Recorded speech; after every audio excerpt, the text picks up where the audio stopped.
پہلی آیت کریمہ جو آپ کے سامنے تلاوت کی ہے کہ 10ویں سپارے میں اللہ تعالیٰ نے فرمایا کہ وَاعْلَمُوا أَنَّمَا غَنِمْتُم مِّن شَيْءٍ فَأَنَّ لِلَّهِ خُمُسَهُ وَلِلرَّسُولِ وَلِذِي الْقُرْبَى وَالْيَتَامَى وَالْمَسَاكِينِ وَابْنِ السَّبِيلِ، کہ جو مال غنیمت آپ کو ملے اس کا 5واں حصہ اللہ تعالیٰ کے لیے، اللہ کے رسول کے لیے، یتیموں کے لیے، مساکین کے لیے، مسافروں کے لیے ہے۔ اور دوسری آیت مبارکہ سورۃ الحشر کے اندر اللہ تعالیٰ نے ذکر فرمائی وَمَا أَفَاءَ اللَّهُ عَلَىٰ رَسُولِهِ مِنْهُمْ فَمَا أَوْجَفْتُمْ عَلَيْهِ مِنْ خَيْلٍ وَلَا رِكَابٍ وَلَكِنَّ اللَّهَ يُسَلِّطُ رُسُلَهُ عَلَىٰ مَن يَشَاءُ وَاللَّهُ عَلَىٰ كُلِّ شَيْءٍ قَدِيرٌ مَا أَفَاءَ اللَّهُ عَلَىٰ رَسُولِهِ مِنْ أَهْلِ الْقُرَىٰ فَلِلَّهِ وَلِلرَّسُولِ وَلِذِي الْقُرْبَىٰ وَالْيَتَامَىٰ وَالْمَسَاكِينِ وَابْنِ السَّبِيلِ، یعنی جو مال فے اللہ تعالیٰ آپ علیہ السلام کو عطا کریں، اور وہ مال فے کے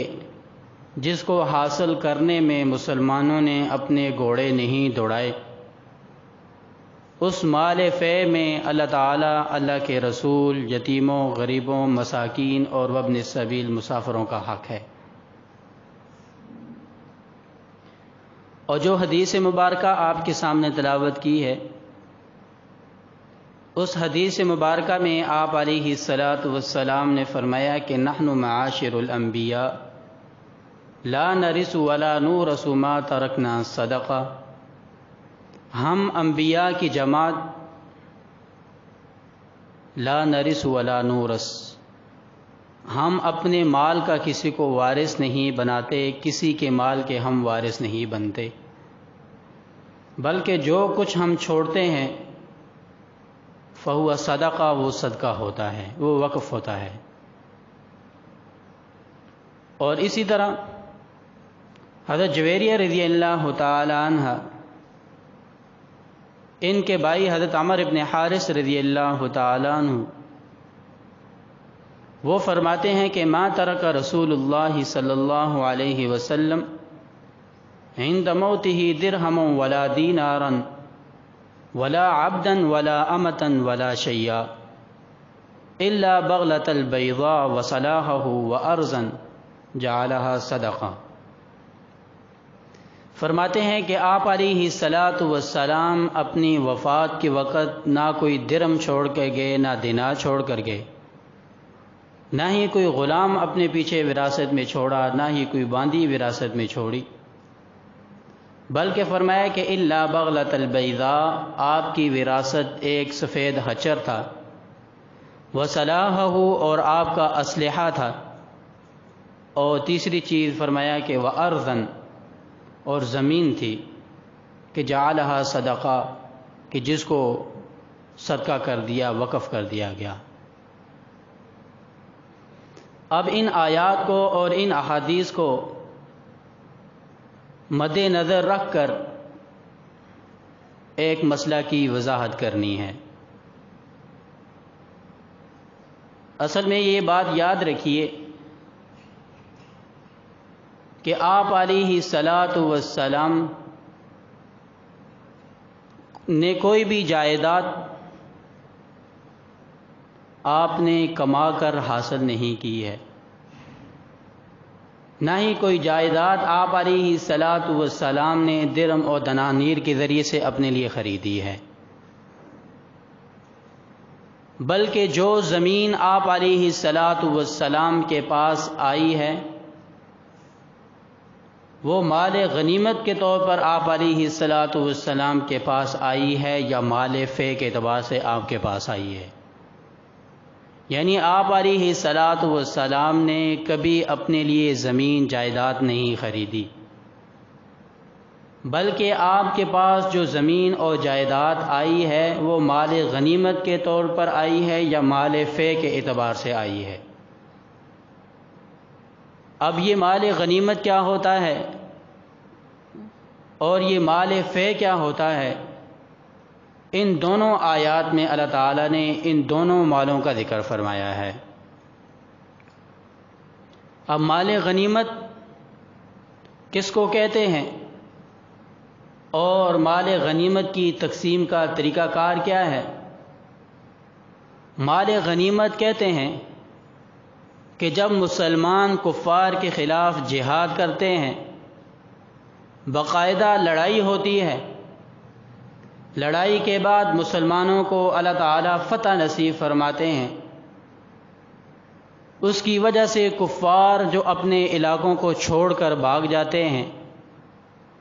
جو علاقے جو زمینیں مسلمانوں کے قبضے میں آتی ہیں، جو مال و دولت مسلمانوں کے قبضے میں آتا ہے، جو ان کے بچے اور عورتیں مسلمانوں کے قبضے میں آتی ہیں، اس کو مال غنیمت کہا جاتا ہے۔ جو عورتیں اور بچے ہیں ان کو باندی اور غلام بنا دیا جاتا ہے، زمین کو اور مال و دولت کو تقسیم کر دیا جاتا ہے۔ تقسیم کا طریقہ اللہ تعالیٰ نے 10ویں سپارے سورۃ التوبہ میں ذکر فرمایا، وَاعْلَمُوا أَنَّمَا غَنِمْتُم مِّن شَيْءٍ فَأَنَّ لِلَّهِ خُمُسَهُ وَلِلرَّسُولِ وَلِذِي الْقُرْبَى وَالْيَتَامَى وَالْمَسَاكِينِ وَابْنِ السَّبِيلِ۔ مال غنیمت کی تقسیم کا طریقہ کار یہ ہوتا ہے کہ مال غنیمت سے 5واں حصہ نکالا جاتا ہے، مال غنیمت سے 5واں حصہ 1/5 نکالا جاتا ہے۔ وہ 5واں حصہ اللہ تعالیٰ کی راہ اور آپ علیہ الصلاۃ والسلام قریبی رشتہ داروں اور غریبوں کے لیے، مساکین کے لیے، وابن السبیل اور مسافروں کے لیے ہوتا ہے۔ یہ تقسیم سے پہلے ٹوٹل مال میں سے 5واں حصہ نکال دیا جاتا ہے، اور یہ 5واں حصہ یہ اللہ تعالیٰ اور اللہ کے رسول کے لیے ہوتا ہے۔ اب اس مال میں سے آپ علیہ الصلاۃ والسلام کو اختیار ہے کہ آپ جہاں چاہیں اس کو اللہ تعالیٰ کی راہ میں استعمال کریں یا اپنی ذات کے لیے استعمال کریں، کیونکہ اس میں اللہ تعالیٰ کے رسول کا بھی حق ہوتا ہے۔ فرمایا کہ فَلِلَّهِ وَلِلرَّسُولِ، اللہ تعالیٰ کا حق ہے اور اللہ تعالیٰ کے رسول کا حق ہے۔ اس کو کہتے ہیں مال غنیمت، جو جنگ کے بعد مسلمانوں کے ہاتھ آتا ہے۔ اور ایک ہوتا ہے مال فے۔ مال فے کس کو کہتے ہیں؟ کہ جو بغیر جنگ کیے مسلمانوں کے ہاتھ آ جائے، کفار مسلمانوں کے رعب اور دبدبہ کی وجہ سے اپنے علاقے خالی کر دیں، اپنے علاقوں کو چھوڑ کر بھاگ جائیں، وہاں پر باقاعدہ جنگ نہ ہوئی ہو، وہ علاقے اگر مسلمانوں کے قبضے میں آتے ہیں تو اس کی تقسیم کا طریقہ مال غنیمت کی طرح نہیں ہوتا، اس میں مسلمانوں کو کچھ حصہ نہیں ملتا، بلکہ مال غنیمت میں یہ ہوتا ہے کہ 5واں حصہ تو اللہ تعالیٰ کی راہ کے لیے ہوتا ہے، باقی 4 حصے مجاہدین کے درمیان، لڑنے والوں کے درمیان، جو مجاہد ہوتے ہیں، جو لڑ رہے ہوتے ہیں، ان کے درمیان تقسیم ہوتا ہے۔ یہ 4 حصے تقسیم ہوتے ہیں، اور ایک حصہ جو ہے وہ صدقہ ہوتا ہے اللہ اور اس کے رسول، غریب و یتیموں کے لیے۔ یہ مال غنیمت کی تقسیم کا طریقہ ہے۔ لیکن مال فے جو بغیر جنگ کے مسلمانوں کے ہاتھ آ جائے تو اس کا طریقہ کار یہ ہوتا ہے کہ وہ سارا مال اللہ تعالیٰ کے راہ میں وقف ہوتا ہے، اس میں مجاہدین کو حصہ نہیں ملتا۔ ان دونوں کا ذکر اللہ تعالیٰ نے قرآن میں فرمایا۔ مال فے کے بارے میں اللہ تعالیٰ نے فرمایا کہ وما افاء اللہ علی رسولہ منہم فما اوجفتم علیہ من خیل ولا رکاب ولکن اللہ یسلط رسولہ علی من یشاء واللہ علی کل شیء قدیر وما افاء اللہ علی رسولہ من اہل القری فللہ وللرسول ولذی القربى والیتامى والمساکین وابن السبیل۔ یعنی مال غنیمت میں اللہ تعالیٰ نے 5ویں حصے میں حصہ رکھا ہے اللہ اور اس کے رسول، غریبوں، یتیموں اور مسافروں کے لیے، لیکن مال فے میں 5ویں حصے کی شرط نہیں لگائی، بلکہ مال فے سارا کا سارا وقف ہوتا ہے، وہ صدقہ ہوتا ہے۔ اور مال غنیمت میں آپ علیہ الصلاۃ والسلام کو اختیار ہے، جتنا مال آپ رکھنا چاہیں آپ کو اجازت ہے۔ مال فے میں بھی یہی حال ہے کہ آپ کو اجازت ہے جتنا مال آپ اپنی ذات کے لیے رکھنا چاہیں آپ کو اجازت ہے۔ اب آپ علیہ الصلاۃ والسلام کے پاس جو زمین جو جائیداد آپ کے پاس آئی ہے تو وہ 3 قسم کی زمینیں تھیں، جس کا ذکر حضرت عمر ابن حارث رضی اللہ تعالیٰ عنہ فرماتے ہیں کہ ما ترک رسول اللہ صلی اللہ علیہ وسلم عند موتہ، کہ آپ علیہ الصلاۃ والسلام نے اپنی وفات کے وقت کوئی درہم، کوئی دنانیر، کوئی باندی، کوئی غلام، کچھ بھی جو ہے پیچھے نہیں چھوڑا۔ ہاں آپ نے ایک خچر چھوڑا جس کے اوپر آپ بیٹھ کر جہاد کیا کرتے تھے، یا اسی طرح آپ کا اسلحہ تھا یا زمین تھی۔ اب یہ زمین کون سی تھی؟ تو یہ 3 قسم کی زمینیں آپ علیہ الصلاۃ والسلام کے تصرف میں وفات کے وقت موجود تھی۔ ان میں سے ایک زمین وہ قبیلہ بنو قریظہ والوں کی زمین آپ کے قبضے میں تھی، قبیلہ بنو نذیر کی زمین آپ کے پاس تھی۔ جب آپ علیہ الصلاۃ والسلام ہجرت فرما کر مکہ المکرمہ سے مدینہ المنورہ تشریف لائے تو اس وقت مدینہ المنورہ کے اندر یہود کے 3 قبائل آباد تھے۔ ان میں سے ایک کا نام قبیلہ بنو قینقاع، ایک کا نام قبیلہ بنو نذیر اور تیسرے کا نام قبیلہ بنو قریظہ۔ ان میں سے جو قبیلہ بنو نذیر تھا یہ لوگ مدینہ المنورہ سے بھاگ گئے، اپنے علاقوں کو چھوڑ دیا۔ اب ان کی جو زمینیں تھیں وہ بغیر جنگ کیے مسلمانوں کے قبضے میں آ گئی تھیں۔ اب وہ زمینیں آپ علیہ الصلاۃ والسلام کے تصرف میں تھیں۔ آپ علیہ الصلاۃ والسلام اس سے ملنے والی آمدن اپنی ازواج مطہرات کے پورے سالانہ خرچہ ان کو دیا کرتے تھے۔ اس کے بعد جو باقی آمدن ہوتی تھی وہ اللہ تعالیٰ کی راہ میں اس کو استعمال کرتے تھے، جہاد وغیرہ میں استعمال کرتے تھے۔ ایک زمین تو آپ علیہ الصلاۃ والسلام کے پاس یہ تھی قبیلہ بنو نذیر والوں کی، اور دوسری زمین آپ علیہ الصلاۃ والسلام کے پاس خیبر کی زمین تھی کہ جب خیبر فتح ہوا تو اس وقت جو زمینیں خیبر والوں کی تھیں تو وہ زمینیں مسلمانوں کے درمیان تقسیم ہوئیں، اس میں آپ علیہ الصلاۃ والسلام کا بھی حصہ تھا۔ اور تیسری زمین وہ فدق کی زمین تھی، یہ ایک خاص زمین کا ٹکڑا تھا، یہ بھی خیبر کے اندر ہی تھا۔ یہ آپ علیہ الصلاۃ والسلام کو ملا اس شرط پر کہ یہودیوں کے ساتھ نصف زمین پر صلح ہوئی تھی کہ نصف زمین کی خراج وہ مسلمانوں کو دیں گے، اور نصف زمین کے ساتھ ان مسلمانوں کے ساتھ صلح ہوئی تھی تو یہ نصف زمین کا حصہ، اس کے اندر ایک باغ تھا، اس کو باغ فدق کہا جاتا ہے، یہ بھی آپ علیہ الصلاۃ والسلام کے پاس آ گیا تھا۔ تو اس کے اندر جو قبیلہ بنو نذیر والوں کی زمین تھی وہ تو مال فے کے طور پر مسلمانوں کے پاس آئی، قبیلہ بنو نذیر والوں کے خلاف کوئی جنگ نہیں ہوئی، وہ خود ہی چھوڑ کر بھاگ گئے تھے۔ اور خیبر کے اندر جو حصے تقسیم کیے گئے تو اس کے اندر مجاہدین کا بھی حصہ تھا، یہ مال غنیمت کے طور پر مسلمانوں کے پاس آئی تھی خیبر کی زمین۔ اور جو فدق کی زمین تھی تو یہ مال فے کے طور پر آئی تھی، یہ صلح جب ہوئی تھی تو تب یہ زمین مسلمانوں کے آپ علیہ الصلاۃ والسلام کے قبضے میں آئی تھی۔ یعنی کہ وفات کے وقت آپ علیہ الصلاۃ والسلام کے پاس 3 قسم کی زمینیں تھیں، ایک قبیلہ بنو نذیر والوں کی زمین جو آپ کے پاس آئی، اور ایک خیبر کے اندر آپ علیہ الصلاۃ والسلام کو حصہ ملا، اور تیسرا یہ فدق کے اندر جو باغ آپ کو ملا۔ یہ 3 زمینیں آپ علیہ الصلاۃ والسلام کے پاس وفات کے وقت موجود تھیں۔ اب اگلی بات کہ ان زمینوں کا حکم کیا ہے۔ آپ علیہ الصلاۃ والسلام اپنی زندگی مبارک میں ان زمینوں کے اندر تصرف کیسے کرتے تھے، ان کو استعمال کیسے کرتے تھے، اور آپ علیہ الصلاۃ والسلام کی وفات کے بعد کیا آپ کی اس وراثت کے اندر، اس مال و جائیداد کے اندر کیا آپ علیہ الصلاۃ والسلام کی وراثت عام مسلمان کی طرح تقسیم ہوگی یا نہیں ہوگی؟ تو یاد رکھیے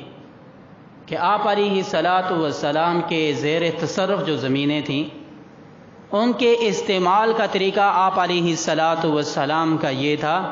کہ آپ علیہ الصلاۃ والسلام اس زمین سے آنے والی آمدن اس سے اپنی ازواج مطہرات کا پورا سالانہ جو خرچہ تھا ان کے حوالے کر دیتے تھے، پھر اس کے بعد جو آمدن ہوتی تھی اس کو اللہ تعالیٰ کی راہ میں، جہاد میں، باقی دیگر اللہ تعالیٰ کی راہ میں کاموں میں خرچ کرتے تھے۔ پھر جب آپ علیہ الصلاۃ والسلام کی وفات ہوئی تو آپ علیہ الصلاۃ والسلام نے اپنی وفات سے پہلے ارشاد فرما دیا تھا کہ نحن معاشر الانبیاء لا نرث ولا نورث ما ترکنا صدقہ، ہم انبیاء کی جماعت ہم کسی کے وارث نہیں بنتے اور نہ ہی اپنے مال کے کسی کو وارث بناتے ہیں، بلکہ فرمایا کہ جو ہم چھوڑتے ہیں وہ صدقہ ہوتا ہے، وہ وقف ہوتا ہے۔ پھر جب آپ علیہ الصلاۃ والسلام کی وفات ہوئی تو وفات کے وقت آپ علیہ الصلاۃ والسلام کے پاس یہ زمینیں موجود تھیں، تو اب اس زمینوں کے اندر وراثت کی تقسیم کا طریقہ کار کیا ہوگا؟ کیا آپ علیہ الصلاۃ والسلام کے وراثت بھی اسی طرح تقسیم ہوگی کہ جس طرح ایک عام مسلمان کی ہوتی ہے؟ تو یاد رکھیے کہ آپ علیہ الصلاۃ والسلام نے خود فرما دیا تھا کہ نبی جو مال چھوڑتا ہے تو وہ صدقہ ہوتا ہے، وہ وراثت نہیں ہوتی، وہ وراثت نہیں ہوتی۔ پھر جب آپ علیہ الصلاۃ والسلام کی وفات ہوئی اس وقت حضرت سیدہ فاطمہ رضی اللہ تعالی عنہا وہ حضرت سیدنا صدیق اکبر رضی اللہ تعالی عنہ کے پاس خود آئیں، اور بعض روایات میں آتا ہے کہ کسی کو بھیجا حضرت ابوبکر صدیق کے پاس، اور یہ تقاضا کیا کہ جو زمینیں آپ علیہ الصلاۃ والسلام کے پاس ہیں، فدق کا باغ ہے یا دیگر زمینیں جو آپ علیہ الصلاۃ والسلام کی وراثت میں یعنی آپ کے قبضے میں تھیں، اس کو آپ تقسیم کر دیں۔ حضرت سیدنا صدیق اکبر رضی اللہ تعالی عنہ نے جواب میں آپ علیہ الصلاۃ والسلام کا فرمان پڑھ کے سنایا کہ آپ علیہ الصلاۃ والسلام نے فرمایا تھا کہ ما ترکنا صدقہ، ہم جو چھوڑتے ہیں وہ صدقہ ہوتا ہے، وہ وراثت نہیں ہوتی۔ ممکن ہے کہ سیدہ عائشہ صدیقہ رضی اللہ تعالی عنہ کو آپ کے اس فرمان کا علم نہ ہو، کیونکہ ضروری نہیں ہے کہ ہر آدمی کو آپ علیہ الصلاۃ والسلام کی ہر حدیث کا پتہ ہو۔ بہت ساری روایات ایسی ہوتی تھیں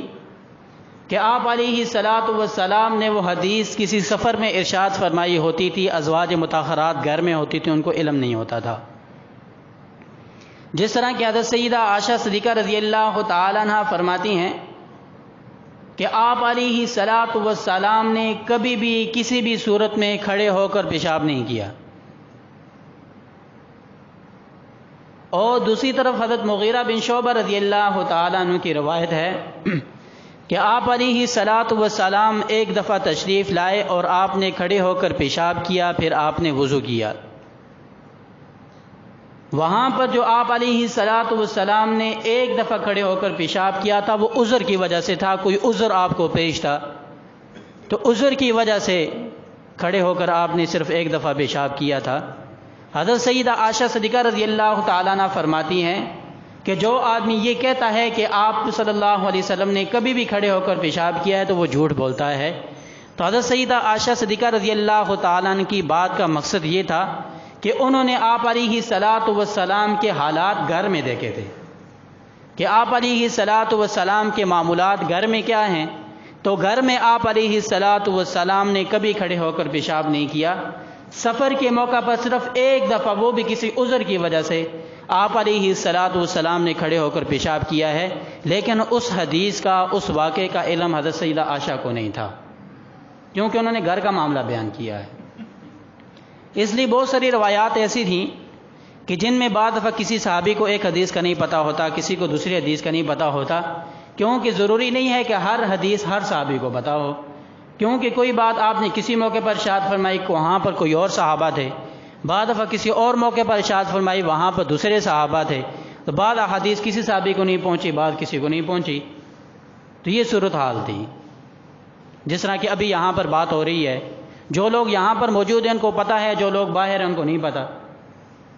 تو اس طرح کسی مجلس میں آپ نے کوئی بات ارشاد فرمائی ہوتی تھی تو بعض دفعہ جو صحابہ آگے پیچھے دوسرے علاقوں میں ہوتے تھے ان تک بات نہیں پہنچی ہوئی ہوتی تھی، اس لیے حضرت سیدہ فاطمہ رضی اللہ تعالیٰ عنہ کے علم میں یہ حدیث نہیں تھی،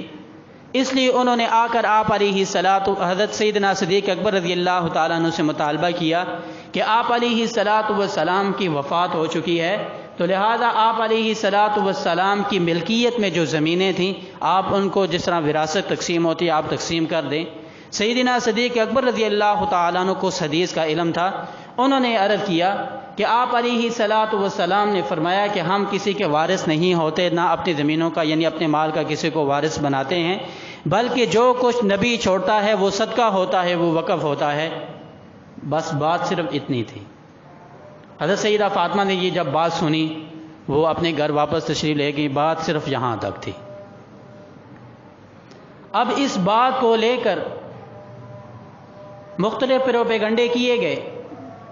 حضرت سیدنا صدیق اکبر رضی اللہ تعالیٰ عنہ پر طعن کیا گیا، ان کو پر الزامات لگائے گئے اور اس واقعے کو اتنا طول دیا گیا، صحابہ اور اہل بیت کے درمیان منافرت کو بیان کیا گیا، نفرت کو بیان کیا گیا، حالانکہ واقعہ صرف اتنا تھا کہ حضرت سیدہ فاطمہ نے آ کر سوال کیا کہ جس طرح ایک مسلمان کے فوت ہونے کے بعد اس کی زمین تقسیم ہوتی ہے، اس کی جائیداد تقسیم ہوتی ہے، وراثت جس طرح تقسیم ہوتی ہے، آپ علیہ الصلاۃ والسلام کی وفات کے بعد آپ کی جو ملکیت میں زمینیں ہیں آپ اس کو تقسیم کر دیں۔ حضرت سیدنا صدیق اکبر رضی اللہ تعالیٰ عنہ نے جواب میں آپ علیہ الصلاۃ والسلام کا فرمان پڑھ کے سنایا، حضرت سیدہ فاطمہ رضی اللہ تعالیٰ عنہ واپس چلی گئیں، بس اتنی سی بات تھی۔ پھر اس کے اوپر بخاری شریف کے اندر ایک روایت موجود ہے، اس کے اندر ایک لفظ موجود ہے فغضبت فاطمہ، حضرت فاطمہ رضی اللہ تعالیٰ عنہ سیدنا صدیق اکبر رضی اللہ تعالیٰ عنہ سے ناراض ہوئیں۔ یاد رکھیے کہ بخاری شریف کے اندر جو فغضبت فاطمہ کے الفاظ ہیں وہ حدیث کے الفاظ نہیں ہیں، بلکہ ایک راوی ہیں جن کا نام محمد بن مسلم ابن شہاب الزہری ہے، اس راوی نے اپنی رائے بیان کی ہے کہ میرے نزدیک شاید حضرت فاطمہ حضرت سیدنا صدیق اکبر رضی اللہ تعالیٰ عنہ سے ناراض ہو گئی تھی۔ ہمیں کیسے پتہ چلا کہ یہ ابن شہاب زہری کی رائے ہے؟ اس کے علاوہ وہ حدیث کسی اور راوی سے جہاں پر نقل ہے وہاں پر فغضبت فاطمہ کے الفاظ نہیں ہیں، تو اس سے یہ معلوم ہوا کہ ابن شہاب زہری رحمۃ اللہ علیہ جو اس روایت کو روایت کرنے والے ہیں یہ ان کی طرف سے ان کی ایک رائے کا اظہار تھا۔ جس طرح کہ آج کل ہم کوئی ایک واقعہ بیان کرتے ہیں پھر اس کے بعد اپنی رائے کا اظہار کرتے ہیں، میرے نزدیک یہ ہے، میرے نزدیک شاید میرے نزدیک اس طرح ہوا ہو، شاید اس طرح ہوا ہو، جس طرح ہم اپنے وہاں پر خیالات کا اظہار کرتے ہیں۔ تو وہاں پر ابن شہاب زہری رحمۃ اللہ علیہ نے اس حدیث کے آخر میں اپنی رائے کا اظہار کیا ہے، کسی راوی کی روایت یا کسی راوی کی جو رائے ہے وہ صحیح بھی ہو سکتی ہے، غلط بھی ہو سکتی ہے، کیونکہ راوی کوئی نبی تو نہیں ہے کہ اس سے کوئی غلطی نہ ہوئی ہو۔ تو لہٰذا جس طرح آج ہم کسی سے واقعے کے بارے میں اپنی رائے کا اظہار کریں تو بعض دفعہ ہماری رائے غلط بھی ہوتی ہے اور رائے صحیح بھی ہوتی ہے، لیکن ابن شہاب زہری رحمۃ اللہ علیہ نے جو الفاظ ذکر کیے ہیں کہ فغضبت فاطمہ، کہ حضرت فاطمہ رضی اللہ تعالیٰ عنہ حضرت ابو بکر صدیق سے ناراض ہو گئی تھیں، تو بنیادی بات یہ ہے کہ اس میں ناراض ہونے کی بات ہی نہیں تھی، کیونکہ صدیق اکبر رضی اللہ تعالیٰ عنہ نے جو وراثت تقسیم نہیں کی تھی تو وہ تو آپ علیہ الصلوۃ والسلام کے فرمان کے مطابق نہیں کی تھی۔ آپ علیہ الصلوۃ والسلام کا فرمان موجود تھا کہ نبی جو مال چھوڑتا ہے وہ صدقہ ہوتا ہے، تو اس میں تو حضرت فاطمہ رضی اللہ تعالیٰ عنہ کو ناراض ہونے کی کیا ضرورت تھی؟ آپ علیہ الصلوۃ والسلام کا فرمان موجود تھا، حضرت سیدہ فاطمہ رضی اللہ تعالیٰ عنہ کے والد کا وہاں پر فرمان موجود تھا، تو ان کو تو ناراض ہونے کی ضرورت ہی نہیں تھی۔ بہرحال یہاں پر پہلا جو اعتراض کیا جاتا ہے کہ حضرت سیدہ فاطمہ رضی اللہ تعالیٰ عنہ حضرت ابوبکر صدیق رضی اللہ تعالیٰ عنہ سے ناراض تھی، یہ بات غلط ہے۔ دوسری بات یہ ہے کہ حضرت ابوبکر صدیق رضی اللہ تعالیٰ عنہ نے ان زمینوں کا کیا کیا؟ یاد رکھیے ان زمینوں کا حکم سرکاری املاک کی طرح تھا، جس طرح کہ آج کل سرکاری زمینیں ہیں، سرکاری املاک ہیں، وہ کسی بھی وزیر اعظم کی اپنی ذاتی وراثت نہیں ہوتی، اس کی ذاتی ملکیت نہیں ہوتی، کہ کوئی وزیر اعظم آئے وہ کہ یہ ساری سرکاری زمینیں میری ہیں، ایسا نہیں ہوتا۔ وزیر اعظم صرف اس کا نگران ہوتا ہے، ان زمینوں کا نگرانی اس کے پاس ہوتی ہے، وہ ان کی نگرانی کرتا ہے۔ اس وزیر اعظم کے فوت ہو جانے کے بعد اس کی وراثت میں یہ زمینیں تقسیم نہیں ہوتی، اس کی اولاد کو نہیں ملتی، کیونکہ یہ وقف کی زمینیں ہوتی ہیں، یہ سب کا حصہ ہوتا ہے۔ اس طرح آپ علیہ الصلاۃ والسلام نے جو جائیداد، جو 3 قسم کی زمینیں جن کا ابھی تذکرہ کیا ہے، اسی طرح یہ باغ فتق وغیرہ، یہ جو آپ علیہ الصلاۃ والسلام نے چھوڑا تھا، آپ نے خود فرمایا کہ یہ صدقہ ہے۔ جب وہ صدقہ ہے، وہ وقف ہے، تو اس کے اندر معاملہ وقف والا کیا جائے گا۔ پھر یہ اعتراض کیا جاتا ہے کہ حضرت ابو بکر صدیق رضی اللہ تعالیٰ عنہ نے حضرت فاطمہ رضی اللہ تعالیٰ عنہ کا جو حق تھا اس کو غصب کیا اور خود انہوں نے اس کے اوپر قبضہ کر لیا۔ اگر حضرت ابو بکر صدیق رضی اللہ تعالیٰ عنہ نے ان زمینوں پر قبضہ کیا ہوتا تو حضرت ابو بکر صدیق رضی اللہ تعالیٰ عنہ کی وفات کے بعد وہ حق کس کو ملتا؟ حضرت ابو بکر صدیق کی اولاد کو ملتا نا، کیونکہ حضرت ابو بکر صدیق نے اگر ان زمینوں کو قبضہ کیا، اگر مان لیا جائے بالفرض، ایک محال چیز کو بالفرض ہم مان لیں کہ حضرت ابو بکر صدیق رضی اللہ تعالیٰ عنہ نے بالفرض ان زمینوں پر قبضہ کر لیا تھا، پھر حضرت ابو بکر صدیق رضی اللہ تعالیٰ عنہ کی وفات کے بعد وہ حصہ حضرت ابو بکر صدیق کی اولاد کو ملتا۔ حضرت ابو بکر صدیق کی اولاد حضرت عبد الرحمن ابن ابی بکر، حضرت سیدہ عائشہ صدیقہ رضی اللہ تعالیٰ عنہ، یہ آپ علیہ الصلاۃ والسلام کی اولاد تھی، ان کو حصہ کیوں نہیں ملا؟ آپ علیہ الصلاۃ والسلام کی وفات کے بعد حضرت ابو بکر صدیق رضی اللہ تعالیٰ عنہ نے خود فرمایا تھا کہ جس طریقے پر آپ علیہ الصلاۃ والسلام نے ان زمینوں کے اندر تصرف کیا ہے، آپ کی وفات کے بعد میں بھی ان زمینوں کو اسی طرح استعمال کروں گا۔ پھر 2 سال تک حضرت ابو بکر صدیق رضی اللہ تعالیٰ عنہ خلیفہ رہے، اور اس زمین سے ہونے والی آمدن حضرت ابو بکر صدیق رضی اللہ تعالیٰ عنہ بھی اس میں سے ملنے والی آمدن کے اندر آپ علیہ الصلاۃ والسلام کی ازواج کو پورے سال کا خرچہ دیتے تھے، اور آپ علیہ الصلاۃ والسلام کے جو اہل بیت تھے ان زمینوں کے اندر اہل بیت کو حصہ دیا کرتے تھے، لیکن زمینیں انہوں نے کسی کے قبضے میں نہیں دی تھیں، کیونکہ وہ خلیفہ کی ذمہ داری ہوتی ہے کہ ان زمینوں کو اپنے کنٹرول میں رکھے، اپنی نگرانی میں رکھے، اور جس طرح آپ علیہ الصلاۃ والسلام نے تصرف کیا اسی طرح تصرف کرے۔ صرف بات اتنی تھی۔ حضرت بکر صدیق رضی اللہ تعالیٰ عنہ نے فرمایا کہ یہ زمینیں میں کسی کو نہیں دے سکتا، یہ وقف کی زمینیں ہیں اور یہ خلیفہ کا کام ہوتا ہے کہ اس کی نگرانی کرے۔ تو اس لیے حضرت بکر صدیق رضی اللہ تعالیٰ عنہ پتان نہیں بنتا۔ اگر یہ بات مان لی جائے کہ حضرت ابو بکر صدیق رضی اللہ تعالیٰ عنہ نے حضرت سیدہ فاطمہ کو حق نہیں دیا، پھر تو یہ سوال بھی اٹھتا ہے کہ حضرت ابو بکر صدیق رضی اللہ تعالیٰ عنہ نے اپنی بیٹی حضرت عائشہ کو بھی حق نہیں دیا، کیونکہ ایک آدمی کے فوت ہو جانے کے بعد جس طرح وراثت میں اس کی اولاد کا حق ہوتا ہے، اس طرح ان کی بیویوں کا بھی حق ہوتا ہے۔ وراثت میں بیویوں کا حق ہے یا نہیں؟ بیوی کا بھی حق وراثت میں ہے۔ تو حضرت سیدنا صدیق اکبر رضی اللہ تعالیٰ عنہ کی بیٹی حضرت سیدہ عائشہ صدیقہ رضی اللہ تعالیٰ عنہ آپ علیہ الصلاۃ والسلام کی بیوی ہیں یا نہیں؟ پھر انہوں نے اپنی بیٹی کو حق کیوں نہیں دیا؟ تو یہاں سے بات بالکل واضح ہو جاتی ہے کہ حضرت ابو بکر صدیق رضی اللہ تعالیٰ عنہ نے کوئی اس کو تقسیم نہیں کیا، بلکہ بطور نگرانی کے اس کو اپنے کنٹرول میں رکھا، اور اس کے بعد ان کی وفات کے بعد حضرت عمر فاروق رضی اللہ تعالیٰ عنہ کے پاس وہ باغ فتق رہا، اس کے بعد حضرت عثمان رضی اللہ تعالیٰ عنہ کے پاس رہا، ان کے بعد حضرت علی رضی اللہ تعالیٰ عنہ کے بعد رہا، اسی طرح چلتے چلتے آج سعودی حکومت کے کنٹرول میں ہے۔ وہ باغ فتق آج بھی موجود ہے اور اسی طریقے پر اس کا استعمال آج بھی ہو رہا ہے۔ اگر یہ بات کی جائے کہ حضرت ابو بکر صدیق رضی اللہ تعالیٰ عنہ نے اہل بیت کو حق نہیں دیا، پھر اس کے بعد جب حضرت علی رضی اللہ تعالیٰ عنہ چوتھے خلیفہ بنے تو اس وقت حضرت علی رضی اللہ تعالیٰ عنہ نے اس باغ کو کیوں نہیں تقسیم کیا؟ کیونکہ حضرت سیدہ فاطمہ رضی اللہ تعالیٰ عنہ اس وقت اگرچہ موجود نہیں تھیں، لیکن حضرت فاطمہ رضی اللہ تعالیٰ عنہ کی اولاد حضرت حسن، حضرت حسین، رقیہ، ام کلثوم، یہ جو آپ علی حضرت سیدہ فاطمہ کی حضرت علی رضی اللہ تعالیٰ عنہ کی اولاد ہے، تو وہ اولاد تو موجود تھی، ان کا تو حق بنتا تھا، ان کو کیوں نہیں دیا؟ یہ سوال پھر ان کے اوپر ہوتا ہے کہ جو حضرت بکر صدیق پر تن کہتے ہیں کہ اگر حضرت ابو بکر صدیق رضی اللہ تعالیٰ عنہ نے وراثت کو تقسیم نہیں کیا تو پھر حضرت علی رضی اللہ تعالیٰ عنہ کے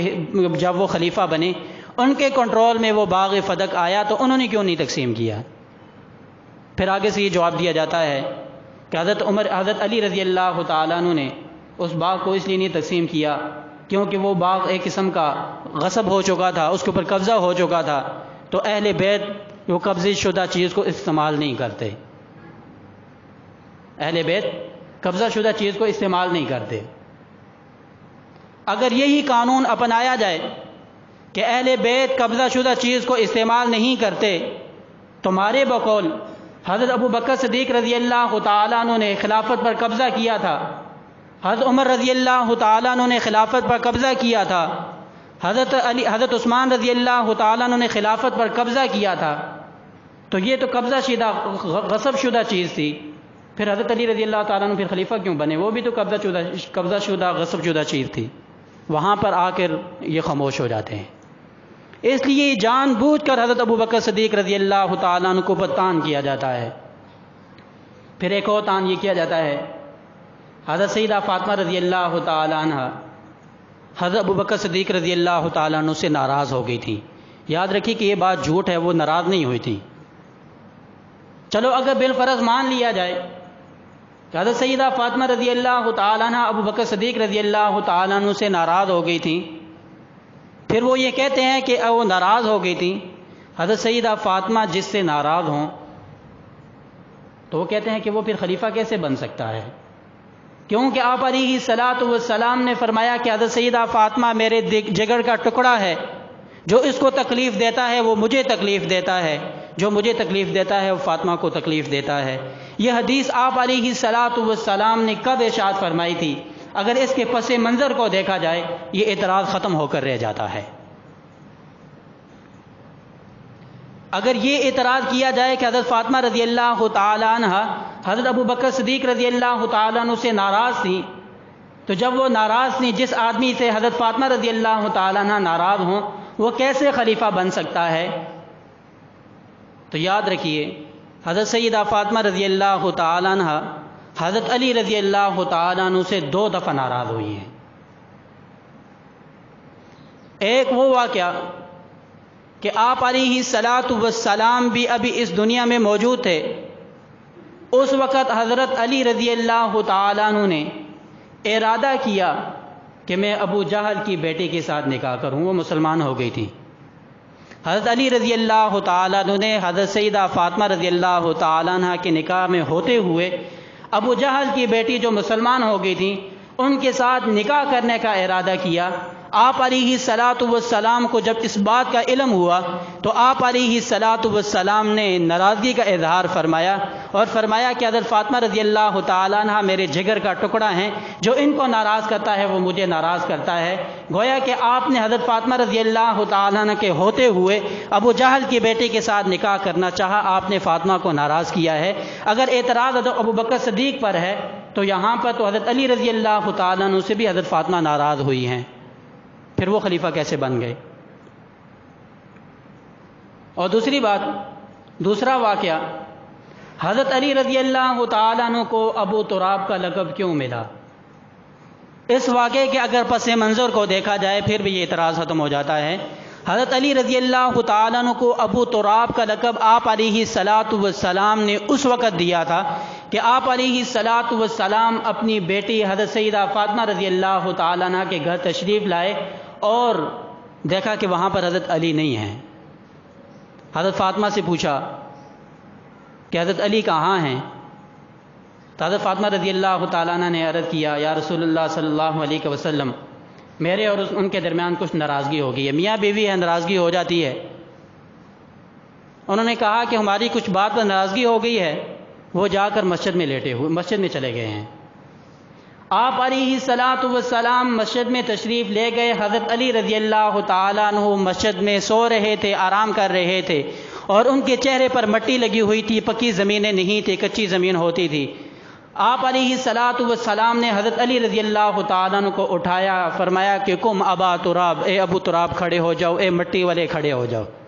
ان کے چہرے پر کچھ مٹی، جسم پر مٹی لگ گئی تھی نیچے سونے کی وجہ سے، اس وجہ سے آپ علیہ الصلوۃ والسلام نے ان کو کہا ابو تراب اے مٹی والے کھڑے ہو جاؤ. پھر حضرت علی رضی اللہ تعالیٰ عنہ کو گھر لے آئے. وہاں پر بھی حضرت فاطمہ رضی اللہ تعالیٰ عنہ حضرت علی رضی اللہ تعالیٰ عنہ سے ناراض ہوئیں. اگر یہ لاجک حضرت ابو بکر صدیق رضی اللہ تعالیٰ عنہ کے بارے میں استعمال کی جاتی ہے تو یہ الٹ ان لوگوں کے منہ پر پڑتی ہے کہ جو حضرت علی رضی اللہ تعالیٰ عنہ کے ساتھ ساتھ حضرت ابو بکر صدیق پر بھی طعن کرتے ہیں. اس لیے یاد رکھیے کہ باغ فدق کا کوئی اتنا بڑا قصہ نہیں ہے. صرف بات اتنی تھی کہ آپ علیہ الصلوۃ والسلام نے جو زمینیں چھوڑی تھیں وہ صدقہ تھیں. وہ حضرت ابو بکر صدیق رضی اللہ تعالیٰ عنہ نے خلیفہ ہونے کے ناطے اس کو اپنے کنٹرول میں رکھا، اپنے تصرف میں رکھا اور اس کے اندر اسی طرح تصرف کیا کرتے تھے جس طرح آپ علیہ الصلوۃ والسلام نے استعمال کیا. پھر آپ علیہ الصلوۃ والسلام کے وفات کے بعد ابو بکر صدیق رضی اللہ تعالیٰ عنہ کی وفات کے بعد حضرت عمر فاروق رضی اللہ تعالیٰ عنہ کے پاس یہ زمینیں آئیں. پھر حضرت عمر فاروق رضی اللہ تعالیٰ عنہ کے زمانے میں 2 سال تک حضرت عمر رضی اللہ تعالیٰ عنہ نے ان زمینوں کو اپنے کنٹرول میں رکھا. پھر اس کے بعد حضرت علی اور حضرت عباس رضی اللہ تعالیٰ عنہما حضرت عمر فاروق رضی اللہ تعالیٰ عنہ کے پاس آتے ہیں. بخاری شریف کے اندر طویل حدیث اس بارے میں موجود ہے. حضرت عمر فاروق رضی اللہ تعالیٰ عنہ کے پاس آتے ہیں اور آ کر مطالبہ کرتے ہیں کہ ان کی نگرانی، ان زمینوں کی نگرانی آپ ہمارے حوالے کریں. وراثت کا سوال نہیں کیا، نگرانی کا سوال کیا. اور نگرانی کا سوال انہوں نے اس لیے کیا کہ اہل بیت کی ضروریات کو ہم آپ سے زیادہ بہتر جانتے ہیں، کیونکہ جو گھر کا آدمی ہوتا ہے وہ گھر کے لوگوں کی ضرورت کو زیادہ سمجھتا ہے. اور بعض دفعہ گھر والوں کو ضرورت ہوتی ہے، وہ باہر والے کو صحیح طریقے سے اپنی ضرورت بیان نہیں کر سکتے. اپنے گھر کے کسی فرد کو وہ بیان کر سکتے ہیں یا گھر والوں کو زیادہ پتہ ہوتا ہے.